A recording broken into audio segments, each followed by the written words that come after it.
With a thunderous applause, let's have Dr. Satya Brahma on the stage, the man behind this movement, the visionary, Dr. Satya Brahma.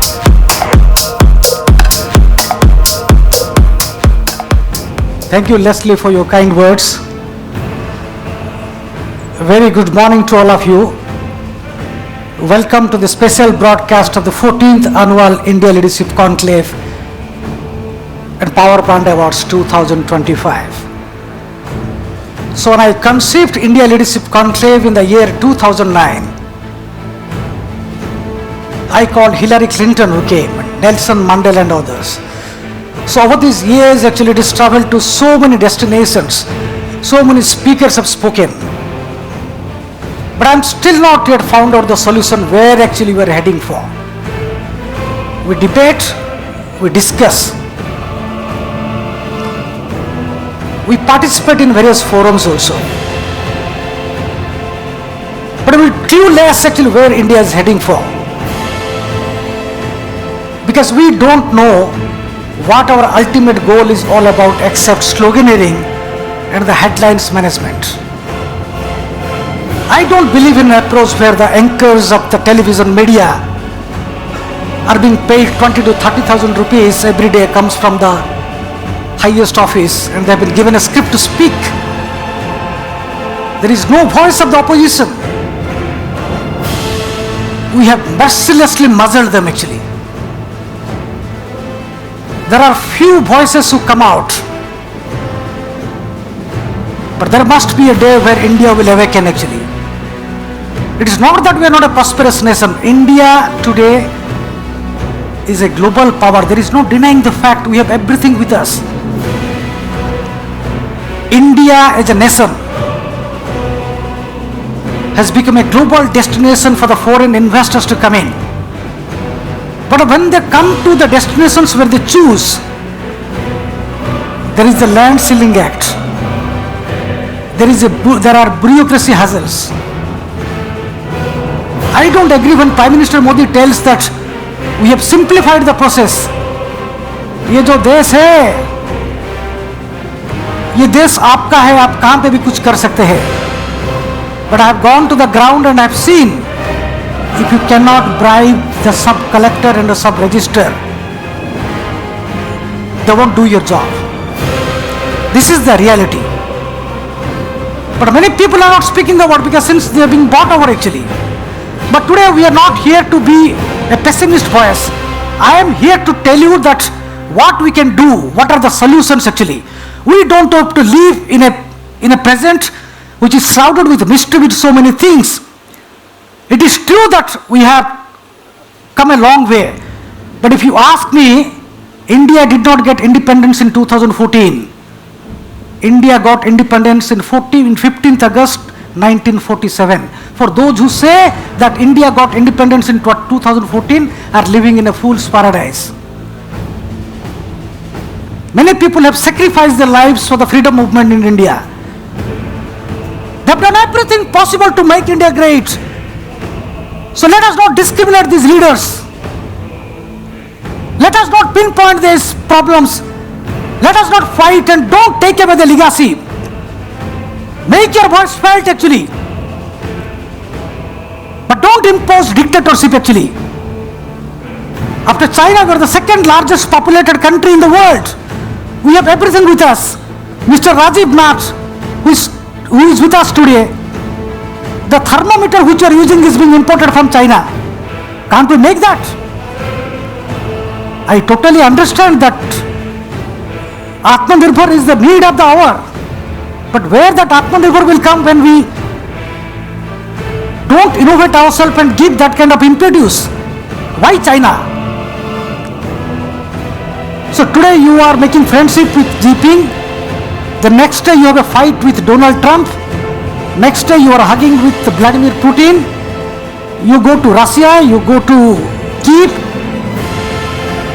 But what is the message? What is the Vishwagiri is all about?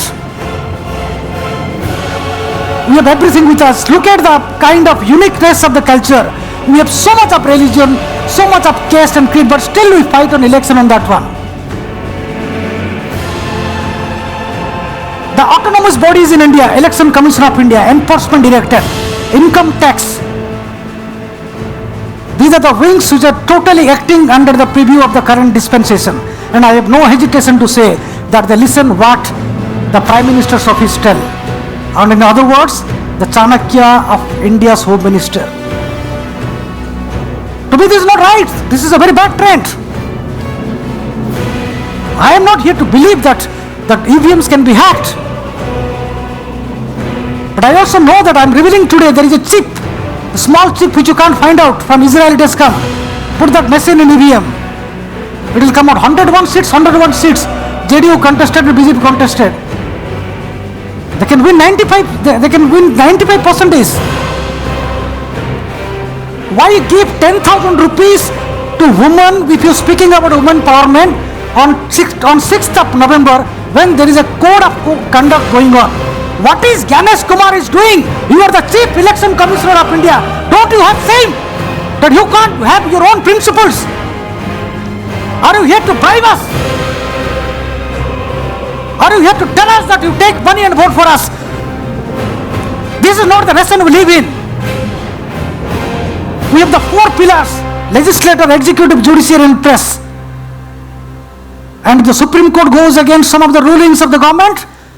The Law Minister Kiran Rijiju comes and gives a press conference. Judiciary doesn't have the power.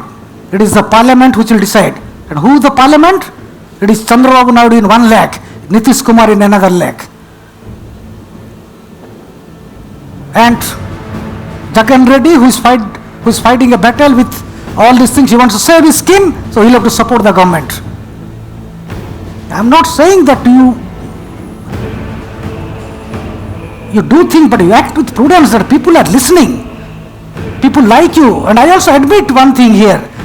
Of all the Prime Ministers that we have seen in India, Narendra Modi stands apart from others in terms of the visionary leadership and the kind of direction he is given. But don't take away the blame from others. What you preach, what you profess, you must practice. What is not true is not true. And what is right is right. So please stick to that one. And if you take your people along with you, irrespective of religion, irrespective of caste and creeds, then we can prosper actually. Don't have the formula like 80-20, play with the communal cards, and do foreign diplomacy which becomes a disaster. So let's pave the way for an India where we can be self-reliant and we can make India great by bringing the people together, giving them impetus. Unemployment is the biggest cause in India, as you have seen in this AV. We need to address those one actually. Remember, 53% of Indians' population still live in villages. They earn less than $1 per day. So what do they require? Their rice comes from the government, 2 rupees. So they won't work. So what is formal? What is called as formal employment? What is called as informal employment? Are you trying to tell us that you have to sell teas and you have to see vegetables and they can be the part of the nation building? This cannot be. You give them the kind of market price they require. There is a farmer agitation going on. Farmers are dying. They are committing suicide. Today we are buying Gandhi with us. He will speak us what is the agrarian crisis is all about. Why the farmers are suffering like this? Agriculture becomes our only and one primary source. We don't look into that one actually. We talk about those things. We tom-tomming about India, which is to me is not true actually. I've been to various parts of the world. When you go there and they ask me the questions, I don't answer them because I don't want to name and shame India, because I am the proud son of India. This is the Bharat where I've taken birth. But this is the place where I live in. And this is the place where I will depart. But I've decided one thing in life: no compromise with principles. I will fight till the last. And I'll hold those who engage in wild practices and in corruption. I have done all those activities actually. And as I lead BBC here now, I have given a stern message. Despite the pressures, despite the attack, despite the family troubling that I will confront, I will be unmoved. I will voice my opinion. Money is not my criteria. What is the criteria? What is the goal? The goal that I'm looking at is empowering people like you. And we need a nation where there is an empowerment, there is a people coming in, there is a free flow of information, and nobody's voice is muzzled. So let the spirit of innovation and credibility, let the spirit of freedom actually shine in this particular India Leadership Conclave. This is what all I have to say. Thank you very much for your present hearing, and thank you so much.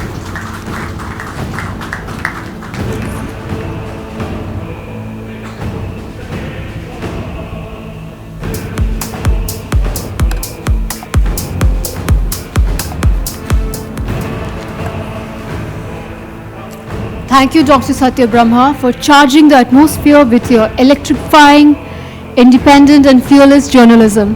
Your words remind us why trust and truth must always stand taller than power.